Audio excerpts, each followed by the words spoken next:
नमस्कार दोस्तों, आज हम बात करेंगे एक ऐसी स्टडी के बारे में जो कि इंडिया में कोरोना की इस दूसरी लहर की बात करती है। देश भर में हो रही मौतों का आंकड़ा 5600 तक पहुंच सकता है, यानी हर दिन इतने लोगों की मरने की आशंका है। एक अमेरिकी स्टडी ने इस बात की चेतावनी दी है कि अगर इस स्टडी में जताई गई आशंका सही होती है तो अप्रैल से लेकर अगस्त तक के बीच देश में तकरीबन 3 लाख लोग कोरोना वायरस से अपनी जान गंवा सकते हैं। इंडिया टुडे की रिपोर्ट के मुताबिक ये स्टडी यूनिवर्सिटी ऑफ वाशिंगटन के institute for health matrix and evaluation नाम के संस्थान ने की है।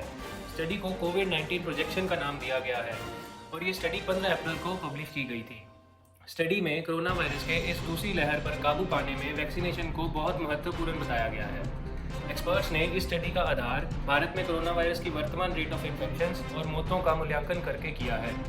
इस आधार पर कहा गया कि अगले कुछ सप्ताह में कोरोना वायरस महामारी भारत में भयानक रूप ले सकती है।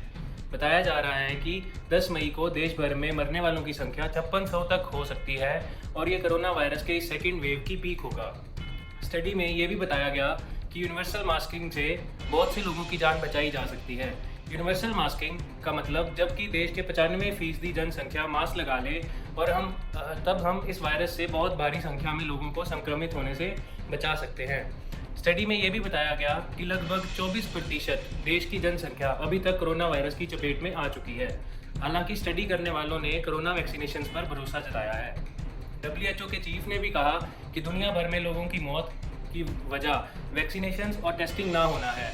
भारत की बात कर रहे WHO के चीफ ने ये भी कहा कि भारत देश में बढ़ रहा कोरोना एक विनाशकारी रिमाइंडर है कि कोरोना क्या कर सकता है। अब मैं आपसे विदा लेता हूँ और आशा करता हूँ कि कल फिर मुलाकात होगी। अपना और अपनों का ध्यान रखें। बहुत बहुत धन्यवाद।